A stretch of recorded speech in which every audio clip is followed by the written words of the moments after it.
Back in 2019, DC Comics unveiled Deceased, an alternate universe story where the DC universe had to deal with a zombie apocalypse, and this book was massive, spawning multiple spin-offs, action figures, and even became the Halloween theme for Six Flags Mexico. So the publisher was like, I wonder what we can do to make this happen again. Easy, DC versus vampires. This comic is a whole lot of fun, because with zombies, you can easily tell who the bad guys are. If they're shambling and missing a jaw, then shoot them, but vampires are a bit more tricky since their identities can be hidden, meaning that this is a mystery book, which is perfect considering that DC has all of the best detectives in comics. Wonder why?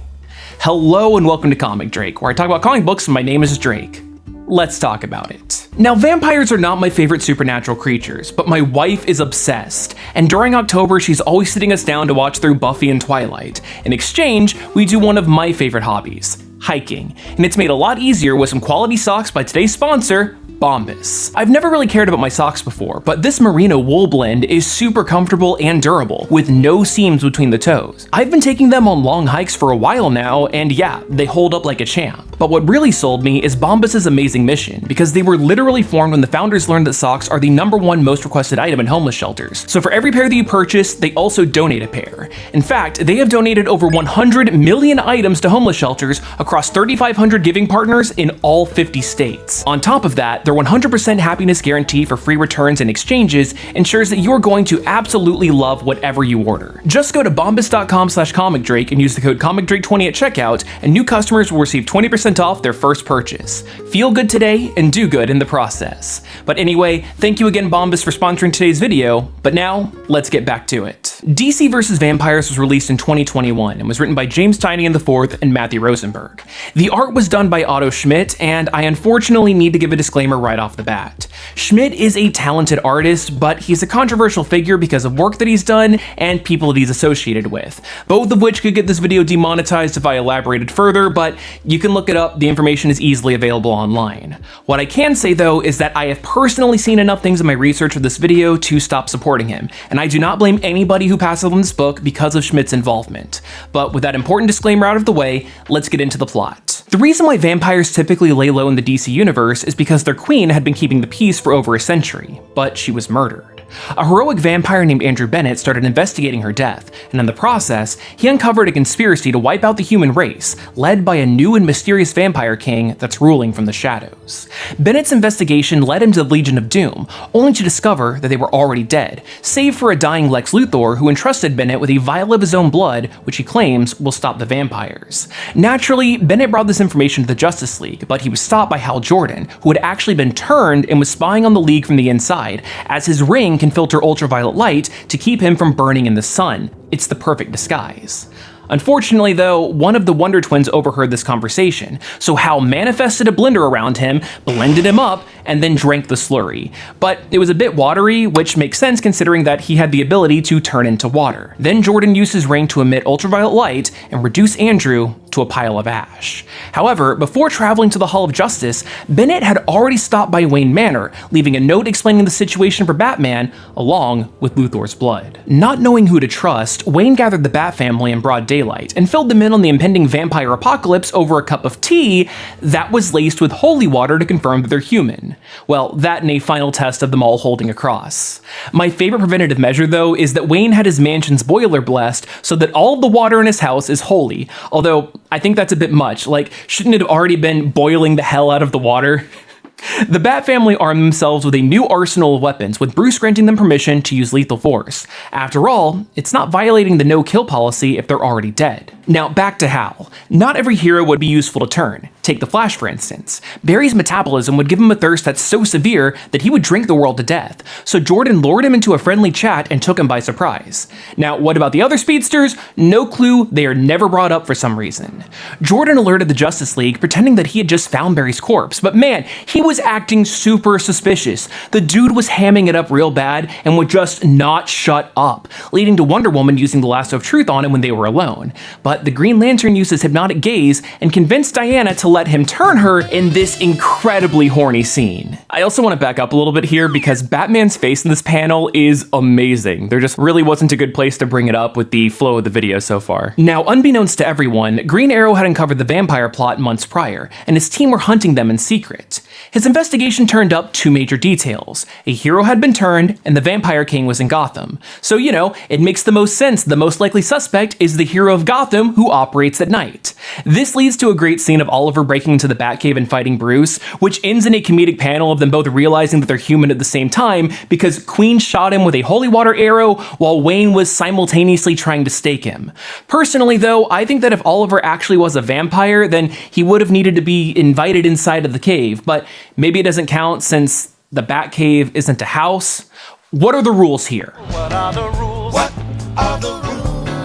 Also, something I didn't realize until writing this script is that garlic was never used as a weakness in this entire series. Like what, Alfred couldn't have whipped up some sandwiches to go with the holy tea? The two human heroes team up and share knowledge, with Bruce explaining that he had found the Wonder Twin's finger and had no trace of metal upon analysis. The only blade that's capable of doing that clean of a cut with no evidence is one made out of light, meaning that Hal is the fallen hero.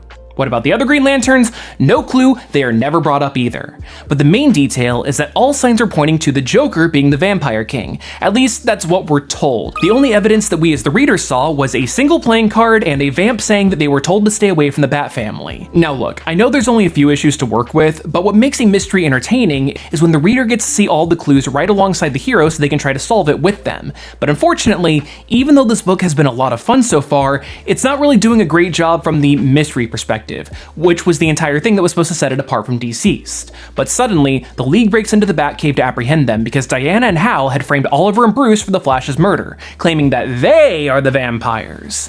A fight breaks out and Wayne gets to bust out all of his famous contingencies, like cracking a false tooth and spitting kryptonite in Superman's face. But Cyborg calls a timeout. He says, "Bruce, I understand that you might be a vampire, but we're all friends here. We can figure this out." Batman is like, "Hal killed Barry, there's a vampire apocalypse incoming, and I can show you the proof."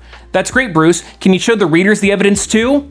No. It was just a ruse to get Cyborg to jack in to be taken down by a bat virus. More contingencies, Oliver and Bruce escape, and they blow up the Batcave on the way out, rendezvousing with the rest of the team at a safe house. They are instantly found by Hal and Diana, which means, yeah, I guess requiring permission to enter is definitely not in play here. And we get yet another great fight, because the safe house is outfitted with all kinds of anti-vampire protection, like a big-ass UV emitter, which, why wasn't that also installed in the Batcave? It seems pretty damn useful during a vampire apocalypse.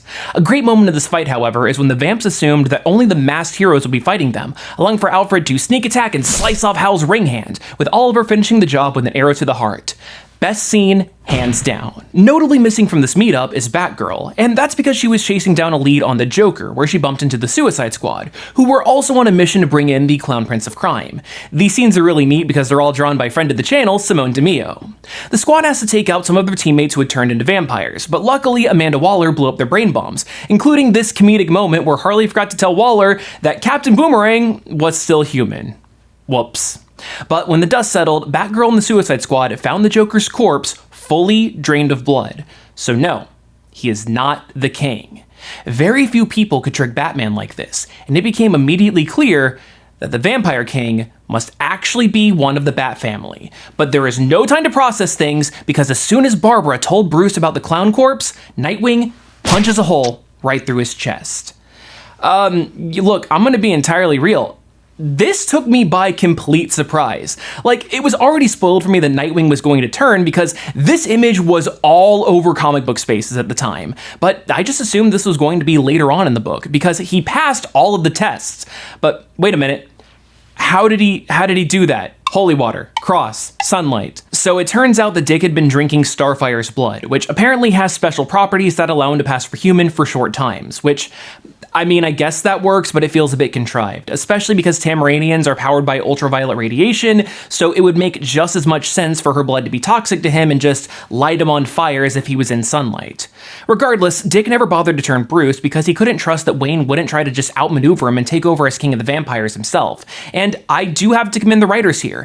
As much as I love Batman, it's nice to see him taken out and not dominate this whole book. He did his job as a detective and it gave us a bunch of awesome moments. But yeah, There are plenty of great heroes in the DC universe that deserve their time to shine. It's a real shame that this book didn't do that though, because it still focuses on mostly popular characters. But yeah, all of the Bat family is either killed, turned, or escaped, and we get a montage of the world going to shit. The rest of the League is turned, vampires take over the world, and they burn down as much nature as possible so that the sky is filled with ash and plunge the earth into eternal darkness. Now, at this time, the comic actually went on hiatus, which worked out pretty well because the following issue takes a time skip into the future where the vampires have already been ruling for a while, and the last vestiges of humanity are clinging together as a small and meager resistance.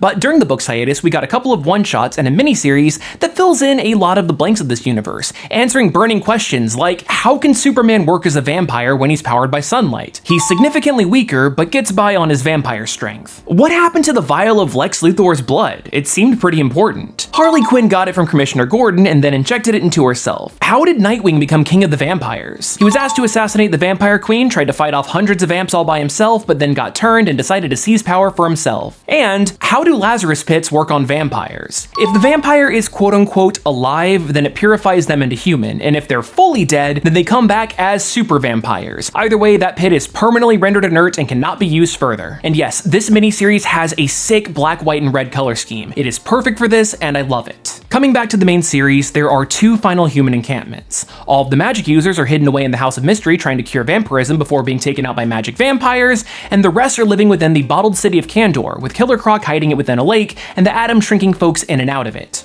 From here, the Resistance forms into three teams that the book bounces back and forth between. The Birds of Prey, made up of Batgirl, Black Canary, Harley Quinn, and Frankenstein, Steel, Supergirl, and Black Manta are headed to Australia to perform a Hail Mary, and Green Arrow is all by himself. In order to try to keep things streamlined, I'm going to be focusing on just one story at a time. So let's start with Oliver since it's the quickest and easiest to understand.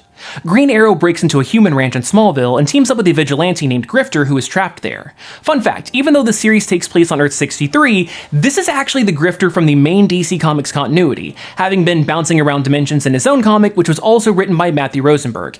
You don't need to read that to understand what's going on. It's just neat. Oliver plants a seed that he had smuggled in and convinces Grifter to help him use an unconventional watering method, which provides just enough moisture for it to sprout and grow into Swamp Thing, who proceeds to grow wood from his body, which they use to craft weapons and arm the humans for a full-scale revolt. Over on the other side of the planet, the Australian team is joined by Jaina of the Wonder Twins, who after her brother's death is able to transform into both water and animals, which comes in handy during this entire 52-day journey. Nice. Where the team has to fight off wave after wave of vampire Atlanteans every single day, and the easiest way to kill them is for Jaina to turn into water, let the fish people breathe them in, and then explode out of their bodies as a tiger, because comics. When they reach Australia, the team encounters the final boss, Vampire Aquaman, and Black Manta takes off his helmet to reveal that he is actually his wife, Mara. Probably the best part of this fight is when Jaina grabs Arthur as a big water bear, but he scatters her to the wind with just a flick of his wrist. Overall though, it's a pretty disappointing story because there's not much conclusion to the battle. Like, Mara just lunges at Aquaman, and we don't see or hear from either of them ever again for the rest of the book. Super duper anticlimactic. But okay, what was so important in Australia that they needed to travel all the way out there? Well, obviously, Supergirl is weak from not being around sunlight, so they needed a way for her to get past the clouds of ash. Now, when Martian Manhunter was turned into a vampire, he convinced King Dick that by having aliens on Earth, that could turn into an interplanetary incident, so they struck up a deal with multiple planets to deport their citizens who were on Earth in exchange for leaving them alone. The plan was simple. Get Kara to Australia and smuggle her onto one of those deportation shuttles, and then once she's in the atmosphere, she'll soak up the sun, and then she'll help turn the tables. Yeah, it seems like an easy plan, but Martian Manhunter can, read minds, so he figured out the plan and he just blew up the shuttle. But instead of it killing Kara, she's just mostly dead, which means that the plan B for this gets to come into action, and this one's a little bit more complicated since it's the plot of a tie-in. But basically, because the Resistance failed to cure Weather Wizard of his vampirism, Captain Cold was rushed over to Australia to shoot his gold gun so hard that it exploded and created a powerful polar vortex which cleared ash from the sky and shined just enough sunlight onto Supergirl just in time to recharge her batteries and save her life. Because comics. Last but certainly not least, the Birds of Prey. Gotham is different from all the other fallen cities because King Dick doesn't like eating humans from the ranches. He likes his food free range so he can hunt them all down himself. Kinda weird that Dick decides to roll out of Gotham and not Bloodhaven though. Like, is that just too on the nose? I don't know. The birds made it their mission to cut to the chase and save the world by just killing Nightwing. And by teaming up with a couple of good vampires and a squad of human vigilantes that had been operating out of Gotham, they activate a series of bat signals that were modified into ultraviolet turrets, blasting vamps out of the sky left and right regardless of power level. Harley Quinn and Batgirl fight their way to Nightwing's lair, but Barbara couldn't bring herself to kill him, resulting in Dick turning her. But then Batgirl invites Nightwing to drink Harley's blood, but surprise, she has the toxic Lex Luthor blood transfusion, so Dick bursts into flames and Barbara takes his place as the Vampire Queen. The end. Yeah, that's literally it. Queen Batgirl is going to keep up the war and there's no resolution for the Supergirl or Green Arrow plots. Basically, nothing has changed. There is just a new villain to defeat. That's the damn ending of the book. And look, this ending sucks, plain and simple. Like, the comic was always set up to be 12 issues, but they clearly needed more time, and as a result, all of the plots felt extremely rushed, and they crammed so much within the issue limit, with there still being plenty of loose ends. I get it, this is clearly setting up for a sequel, which at the time of this recording has just kicked off with World War V, but that's not an excuse to skimp out on a satisfying conclusion that still manages to tease the future. This book should still be a relatively self-contained product that has a satisfying beginning, middle, and end. Now let me make things clear. This is not a bad comic by any means, and I had a lot of fun reading it. The pacing just needed a lot of work, and trust me, just watching this video does not give you the whole experience. There is so much that I skipped out on and glossed over, so feel free to give it a read for yourself. Just maybe check it out from a library or something if you don't want to support Otto Schmidt. But anyway, thank you so much for watching, and if you like this video, please consider subscribing or even watching another video. I actually have a playlist with every single one of my DC Comics videos, so if you like this, maybe click that and have fun with everything else that I made. But anyway, hopefully you learned at least a little something new, and hopefully I'll see you next time.